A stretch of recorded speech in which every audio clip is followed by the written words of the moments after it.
Hey everyone, welcome to Church Online. We are so glad that you could join us today. My name is Megan and I'm a pastor on staff here, and I have the privilege of hosting the service today. For those of you that don't know, we are one church in 3 locations. So if you're ever able to join us in person, we would love for you to check out one of our campuses in Westland, Milwaukee, or Beaverton. In the meantime, we'd love to meet you and help you get connected. The best way to do that is to click on one of the links below or check out our website. Our mission as a church is to inspire people to know, love, and follow Jesus. We absolutely love our local communities and want to do whatever we can to help make a difference in the world as we learn what it means to follow Jesus together. I hope you'll find today's message challenging and encouraging, so let's lean in and engage. Well, hey everyone, welcome to Church Online. If we haven't met, my name's Brian. I'm the lead pastor here at Willamette, and I'm so glad that you chose to join us because we're in a series right now that's called Choose. And it's a series that is based on the book of Ruth, a small little book in the Old Testament that is packed full of a reality of who God is and who God has invited us to be. And this setting is placed in the time of the judges.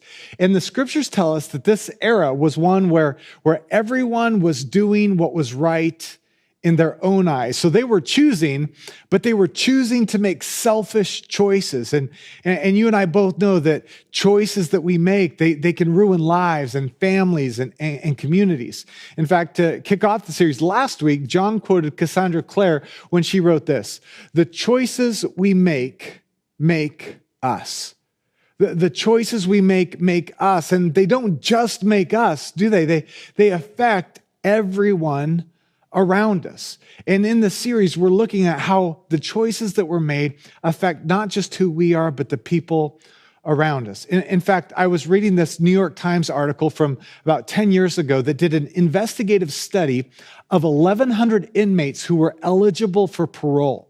And in this study, they looked at how the parole board made their decisions, and they realized in this study that the decisions were made differently simply based not on the person, not on the crime, but on the time of day when the people went before the parole board. In fact, look at this quote from the New York Times. "Prisoners who appeared early in the morning received parole about 70% of the time, while those who appeared late in the day were paroled less than 10% of the time." Now, this didn't have to do with the crime or the person. It was the time of day, and they realized that there's such a thing as decision fatigue, where the longer the day went, the more decisions that were made, the less they were likely to make a decision that was thoughtful and careful. Decision fatigue. And boy, the choices we make don't just make us, it affects all of those around us. And right now, in our world, I don't know a single person that hasn't been affected by decision fatigue or compassion fatigue. Right now, we need to make choices more importantly and more carefully than ever before. This idea of decision fatigue, of what we decide to do, or you've heard this compassion fatigue where you're like, I don't have the energy to care anymore. But right now, the church needs to care. Right now, the church needs to make great decisions. We need to choose well. In fact, if you're in your 40s like I am, you remember Indiana Jones and the Last Crusade, try to go all the way back to the 80s, right? Indiana Jones' Last Crusade, and they get to the final place and they have 2 cups to choose, and Indiana Jones takes a cup and he drinks it, and what does the knight say? He says, "You have chosen wisely," right? Like, this is what we want to do. We want to choose wisely. And there isn't a cup for us to choose. But friends, there are choices for us to make. And again, now more than ever, in the midst of short fuses, in the midst of compassion fatigue, we can't afford decision fatigue. We need to be strengthened. We need to understand how God wants to strengthen us. We want to see how God has called us to represent Him. And to do that, we're looking at the book of Ruth. We're looking at the choices that people made. Now, again, last week, to kick us off, it's important when we're studying a book that we know how to read the book. And John mentioned these 3 things about how to read Ruth. First of all, when we read the book of Ruth, we need to understand it's God's story that the smaller story tells the larger story and that it's not an American story. So each week as we go chapter by chapter, we'll experience these stories that are relevant to that culture, but has a story for us, and even more importantly, points to a larger story that reveals who God is and what he's enabled us to do. So while there are life applications that you can and should make, that should change our lives, we can't miss the larger story. So each week we're looking at the choices that are made that honor God, choices like this. And this is kind of how the series is going to go. Last week we looked at choosing bravery or boldness that John talked about. Today we're going to talk about choosing generosity. We'll look at chapter 3 of Ruth of choosing integrity. And then week 4, we'll look at choosing purity and choosing legacy. But here's what I want you to understand, again, about this series, is that the goal isn't to just learn and apply these choices to our lives, but to see the much bigger picture of God's story and how everything points us to our need for Jesus. So today we're going to be looking at chapter 2 of Ruth, and we'll see how, in spite of everyone doing what is right in their own eyes, we'll see how choosing generosity is the better way to go. Now, to be clear, when you hear the word generosity, you might think this is like a giving message, but this message on generosity is not a giving message. It's just so much bigger than that. So I want to start off by inviting you to imagine yourself being a person of overwhelming generosity, where generosity flows out of everything that you do. I want you to picture what it would be like for you to not just be someone who gives, not to just be someone who is kind, but out of everything that you do, there is this theme of generosity coming out of you. And we'll see this on full display today in the text. Last week, we talked about the Hebrew word that is not just a word in the scriptures, but is a central theme in the book of Ruth. And it's the word hesed. And this is this Hebrew word, and it's this combination, a smorgasbord of words, if you will. Words like kindness and mercy and loyalty and loving kindness. This is this loyal, steadfast, unfailing love. In fact, Carolyn Custis James defines hesed in her book as this: a costly brand of love that involves going above and beyond what anyone has a right to ask or expect. It's a costly brand of love. It's a generous brand of love that will cost us something, to go well beyond what is expected of us. So what I'm going to do is I'm going to read a large portion of Ruth chapter 2, verses 1 through 17. And we'll be introduced to this man named Boaz and his decision, his choice. He chooses generosity. And you're going to see this in verses 1 through 17. So as I read 1 through 17, look for the generosity that overflows. Okay? So here we go. Beginning in verse 1. Now Naomi had a relative of her husband's, a worthy man of the clan of Amalek, whose name was Boaz. And Ruth the Moabite said to Naomi, "Let me go to the field and glean among the ears of grain after him in whose sight I shall find favor." And she said to her, "Go, my daughter." So she set out and went and gleaned in the field after the reapers, and she happened to come to the part of the field belonging to Boaz, who was of the clan of Amalek. And behold, Boaz came from Bethlehem, and he said to the reapers, "The Lord be with you." And they answered, "The Lord bless you." Then Boaz said to his young man who was in charge of the reapers, "Whose young woman is this?" And the servant who was in charge of the reapers answered, "She is the young Moabite woman who came back with Naomi from the country of Moab. She said, 'Please let me glean and gather among the sheaves after the reapers.' So she came, and she has continued from early morning until now, except for a short rest." Then Boaz said to Ruth, "Now listen, my daughter. Do not go to glean in another field or leave this one, but keep close to my young women. Let your eyes be on the field that they are reaping and go after them. Have I not charged the young men not to touch you? And when you are thirsty, go to the vessels and drink what the young men have drawn." Then she fell on her face, bowing to the ground, and said to him, "Why have I found favor in your eyes that you should take notice of me, since I am a foreigner?" But Boaz answered her, All that you have done for your mother-in-law since the death of your husband has been fully told to me, and how you left your father and mother and your native land and came to a people that you did not know before.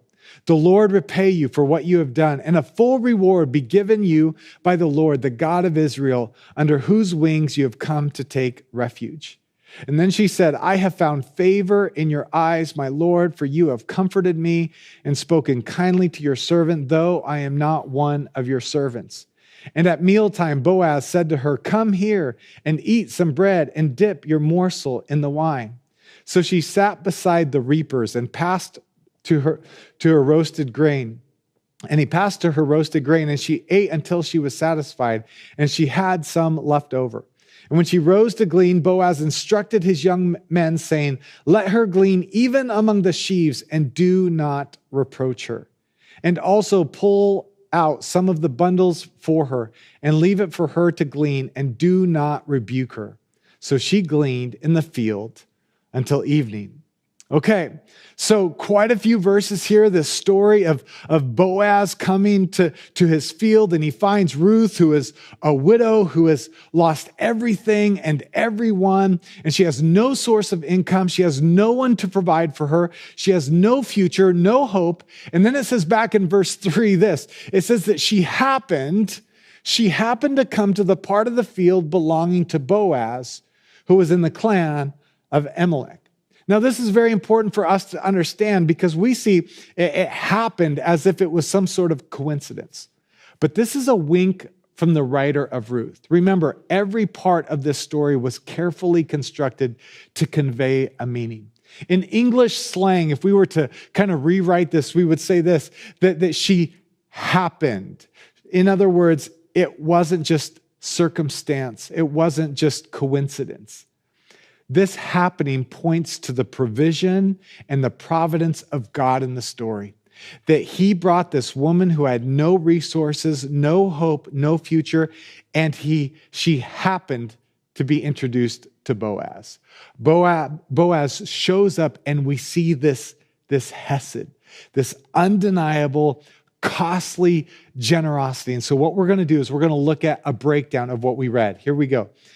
So here's kind of a breakdown, verses 1 through 17. We see that Boaz comes to his field. He declares a pastoral blessing. He fulfills the law. He shows loving kindness to the enemy, becomes a person of refuge and safety, provides a way where there is no way, and forgives a debt that cannot be repaid. And I want to kind of take us through this hesed, this generosity of Boaz, bit by bit as we unpack the scriptures in Ruth chapter 2. So a little bit about this man named Boaz who comes to his field. It says this in verse 1.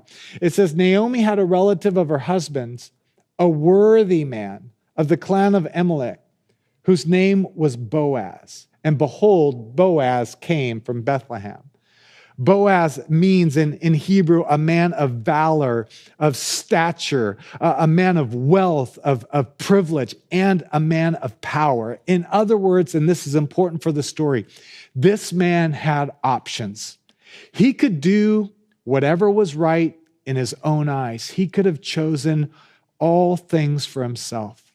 But in this story, we see this man named Boaz, who arrives to his field, and we see a different man than the rest of society.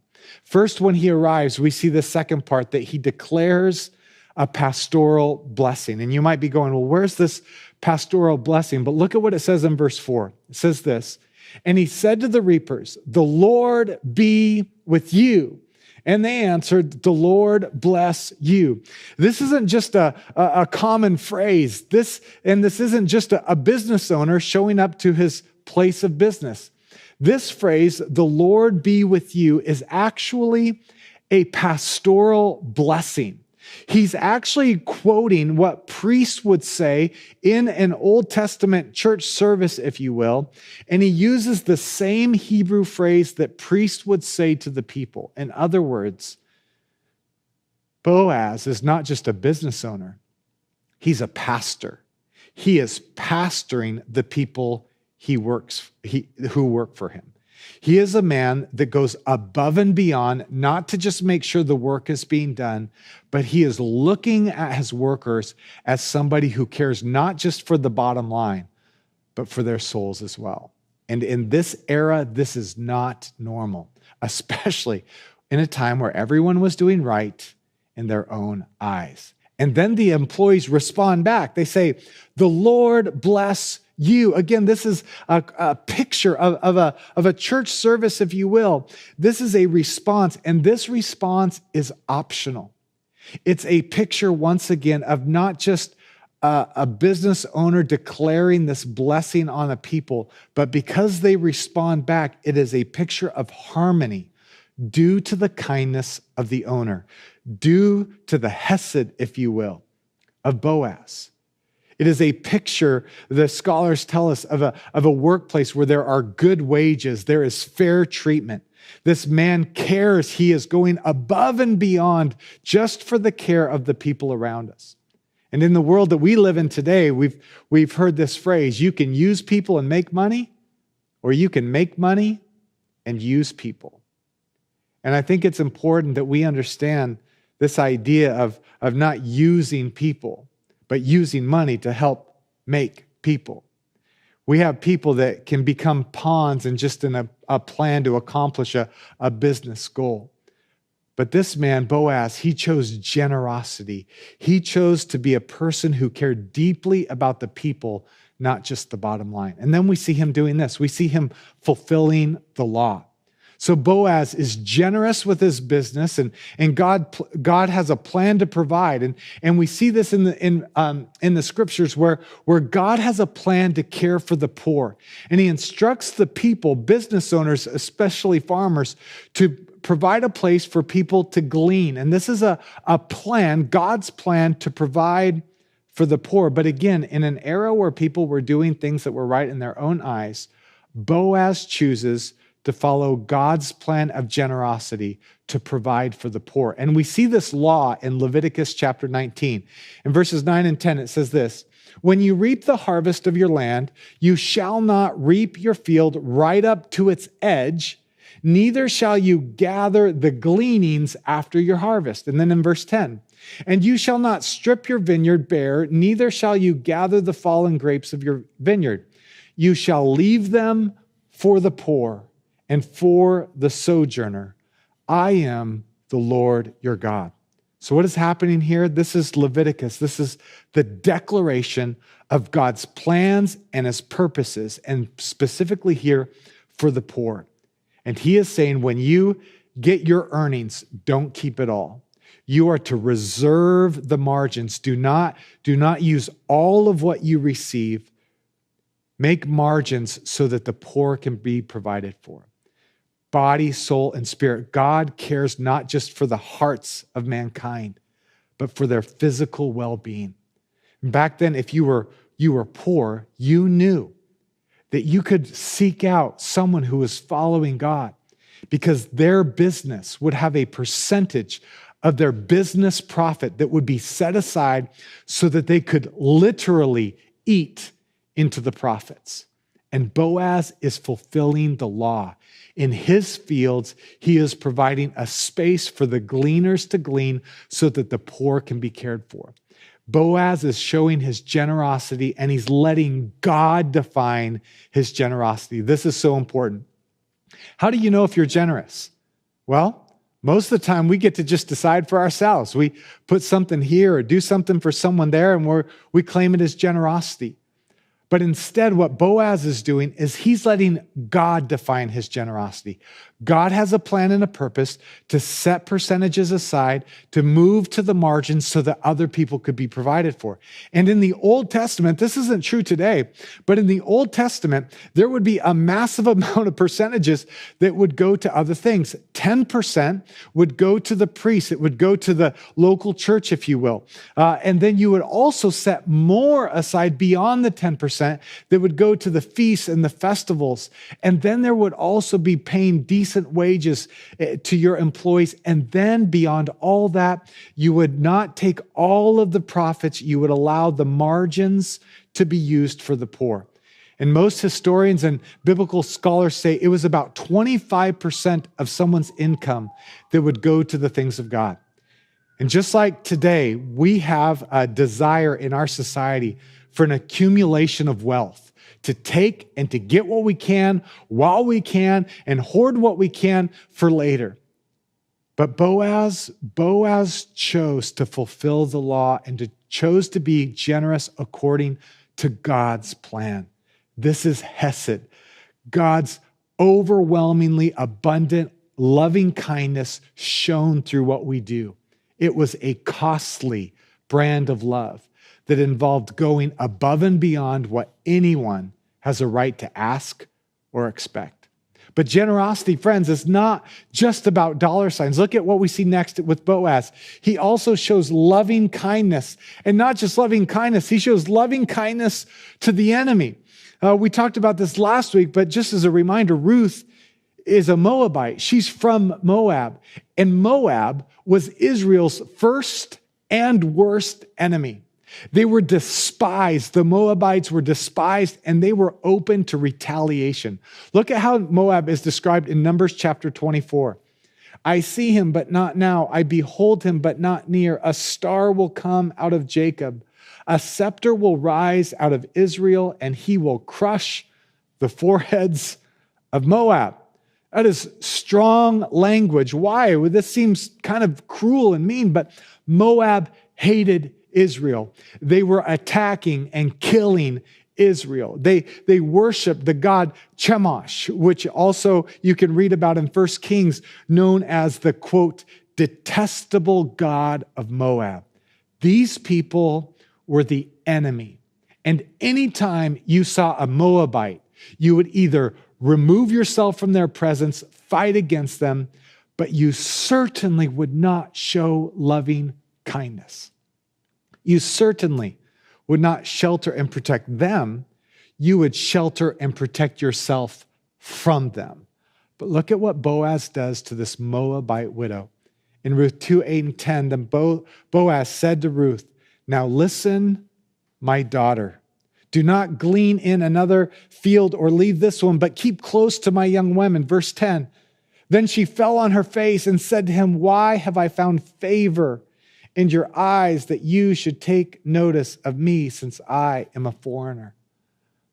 Boaz is a man who chooses generosity when every opportunity in front of him would say otherwise. Boaz views this Moabite woman not as a Moabite.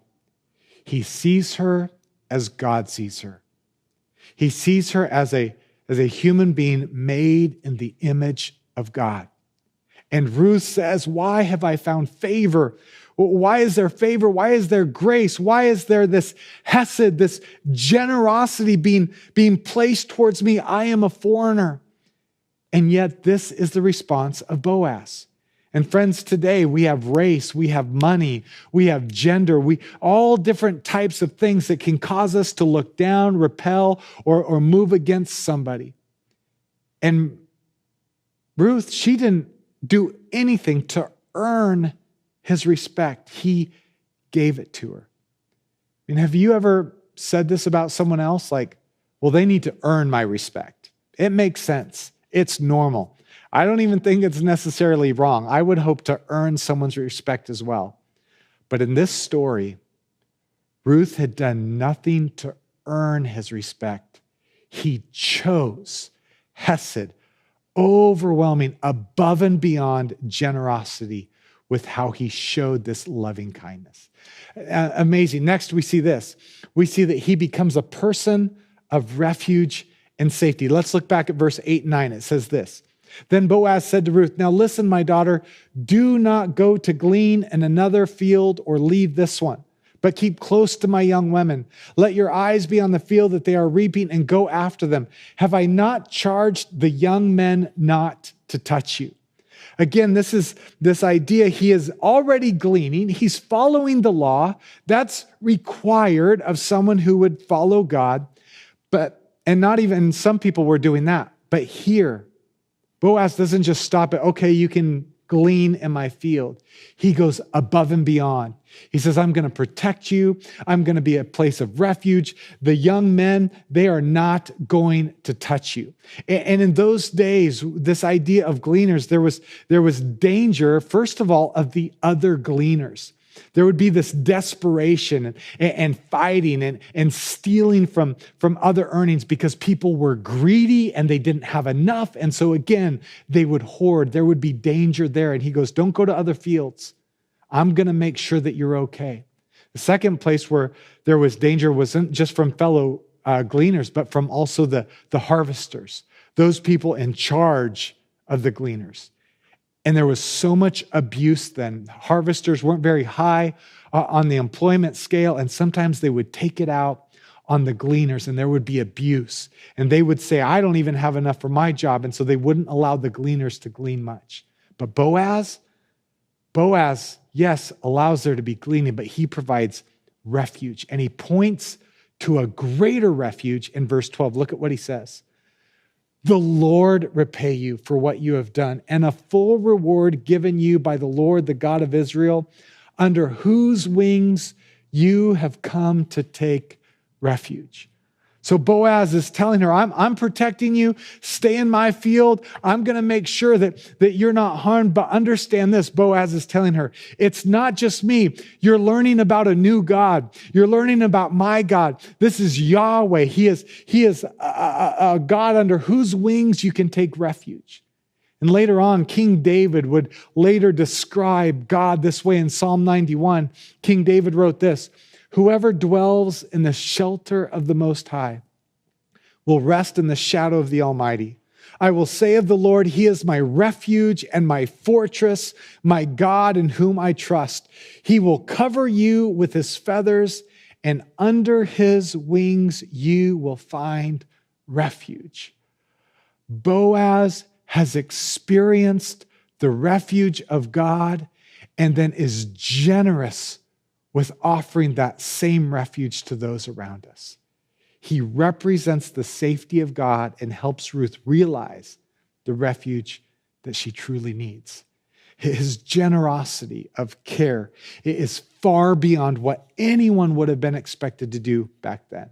Then we see this. We see that he provides a way where there is no way. Let's look at verse 14. Verse 14 says this, and at mealtime, Boaz said to her, come here and eat some bread and dip your morsel in the wine. So she sat beside the reapers, and he passed to her roasted grain, and she ate until she was satisfied, and she had some left over. Okay, so this generosity just continues, and it's in full display here. He takes this widow, this Moabite woman, no hope, no future, no purpose, and he provides not just a way by gleaning. He elevates her, and he brings her alongside the actual reapers. And he has her not just take the leftovers, but she eats until she was satisfied and more than she can even handle. Friends, this is a picture of generosity and the kind of generosity that we see in this theme of Hesed. It is overwhelming. And in so doing, we see Boaz do this. He forgives a debt that cannot be repaid. We'll wrap up with this in verse 15. It says this, when she rose to glean, Boaz instructed his young men, saying, let her glean even among the sheaves and do not reproach her. And also pull out some from the bundles for her and leave it for her to glean and do not rebuke her. So Boaz goes to his workers and says, she's gleaned, she's eaten. I'm actually going to give her even more than is even normally allowed, and it is not considered to be a debt to be paid. He says, do not reproach her. He says, do not rebuke her. Choose generosity. Boaz is saying, this is mine to give. It is mine to forgive. And I just wonder, as we pause here for a moment, looking at this generosity of Boaz, technically, Ruth owed him. He gave her things that were beyond her ability to give back. And I just wonder, who owes you? Who owes you where you could say, they owe me, and I'm going to hold it against them. I'm going to hold the grudge. I'm going to demand it back. I'm not going to budge. But the generosity of Boaz was saying, I'm going to forgive a debt that cannot be paid. You owe me, but I'm not going to expect a response in return. And so much of forgiveness is not dependent upon what the other person does, but on the decision that we make. Forgiveness is generosity because it is above and beyond what anyone could expect. We give it willingly. It is a supernatural ability to be generous in this condition. Let's look at that definition of hesed one more time. A costly brand of love that involves going above and beyond what anyone has a right to ask or expect. This is massive. It is costly. To be generous, it will cost you to go above and beyond with your kind of life, with the kind of life that you live and the way you treat other people. See, friends, it's one thing to write a check or to be nice or to be kind, but this is a whole nother level. This is organizing and orchestrating your life with margins and with people and with relationships, to not just get to the bottom line, to not just have colleagues, to not just have coworkers, but to see beyond the bottom line and to care for who they are, to respond greater than any response that is even required of you, to look at forgiveness and to remove debt that is owed, to say, I'm going to show you this kind of generosity. What does it mean to love our enemies? To give extravagantly, to treat people with overwhelming kindness. How do we do that at that level? Do we try harder? Do we just kind of sit back, take a deep breath and go, I'll try? Friends, as I wrap up this message, here's what I so desperately want you to understand. When we read this story, this larger story, we need to understand who we are in the story. And so to make it simple, I want to encourage you very simply to be like Boaz, but to realize that we are Ruth. Be like Boaz. In other words, yes, be like Boaz, the generosity that Boaz models in a world where everyone is doing what is right in their own eyes. Everyone's looking out for number one, themselves. Be like Boaz. The generosity that we can and we should show to our family and colleagues and community. The decisions we make, the choices we make us, and it affects everyone around us. People are on parole. They need us to be alert and to be thoughtful with everything that we're doing, even with our enemy. And if we're generous, if we're like Boaz, it will stand out. We live in a cutthroat culture. This culture that says, get yours while you can, keep yours for later on. But Boaz, he advocated for someone else. What would it be like for us to be like Boaz? What would it be like for us to advocate for someone else's promotion? To go out of your way to give, to create even margins in your finances to reserve for those on the margins. What would it be like for us to forgive our enemies, to even bless our enemies? It doesn't make sense, not in this culture, but it's incredible. And we're invited to be like Boaz. All the way down to the details of your life, the words that you choose, to be generous with kindness, even how you respond in your email. What if just in your response to your email, instead of a quick response, what if it was a generous response? Just a simple application here. What if your response, instead of the automated Gmail response, you added a sentence of appreciation to the person, that you were just overwhelmingly generous? What am I saying? I'm saying that we should choose generosity. I'm saying that we should be like Boaz. When someone needs a kind word, be generous to give it. When someone needs a helping hand, be generous to serve.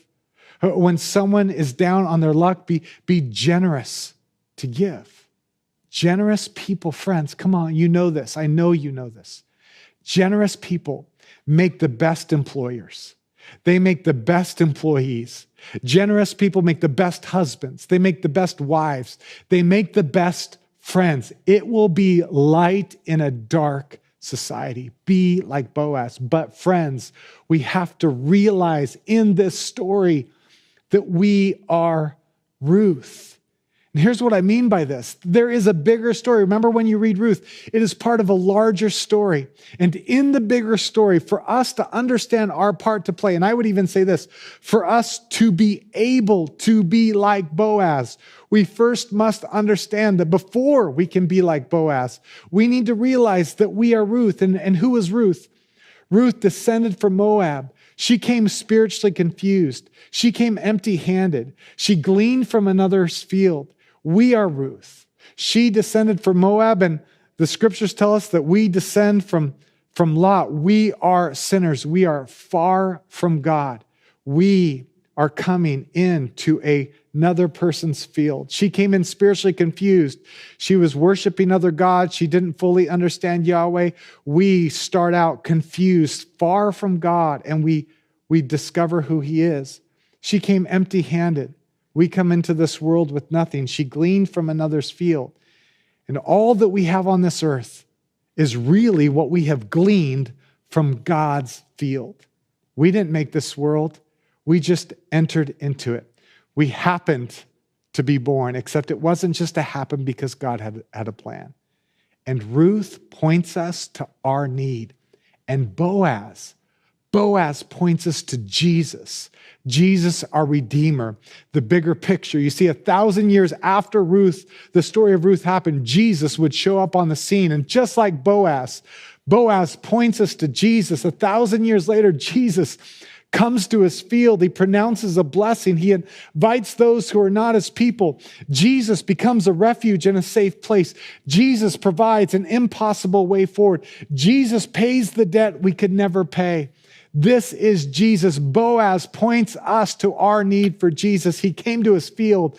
The scriptures say in Psalm 24 that the earth is the Lord's, and Jesus shows up on his field, and he loves the people, and he pronounces a blessing, a pastoral blessing. In Luke 4:18, he says, the Spirit of the sovereign Lord is upon me. He came as a pastor. I am the good shepherd, it says in John chapter 10, verses 11. It wasn't just a pastoral blessing. He was the good shepherd. He comes to be a refuge and a safe place. Matthew 11:28 says, come, all who are weary, and I will give you rest. He provides an impossible way forward. In John 14:6, he says, I am the way. I am the truth. I am the life. He's saying, I have a way forward that is impossible for you to experience without me. And he pays the debt we could never repay. In John 10:18, he says, I lay down my life for the sheep. He paid the debt that we could never pay. You see, friends, I want you to hear me so clearly. The goal of this message is not merely generosity. You can be generous without Jesus, but that is not the gospel. The message that I want you to hear me so clearly pronounce to you is that the goal is Jesus. And in knowing Jesus and experiencing Jesus and saying yes to Jesus, you can be transformed into a person that then can be like Jesus, that can be like Boaz. But if we try to skip Jesus, if we just try to be a better human being, we will be using our own power and strength, which is unable to have the hesed, this overwhelming, undeniable, overflowing, costly love that can pour out of our hearts and be generous to others. So, yes, be like Boaz. May we transform communities with eye-opening loving kindness, but realize that we are Ruth. And may we recognize and receive the hesed of our Lord and Savior, Jesus Christ. And when we do, we will be transformed from the inside out so that we can live the life that Jesus paid the price for us to live, just as Boaz created the space for Ruth to flourish. Let's continue to choose generosity and choose Jesus. Would you pray with me? Father, we are overwhelmed by your goodness.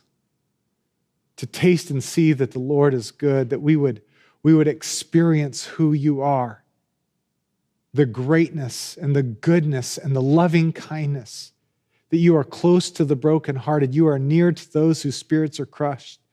That you invite us to come in our weariness where we have decision fatigue and compassion fatigue and the weight of the world is on our shoulders. You have offered for us to give you that weight so that we can experience grace, so that we can give grace.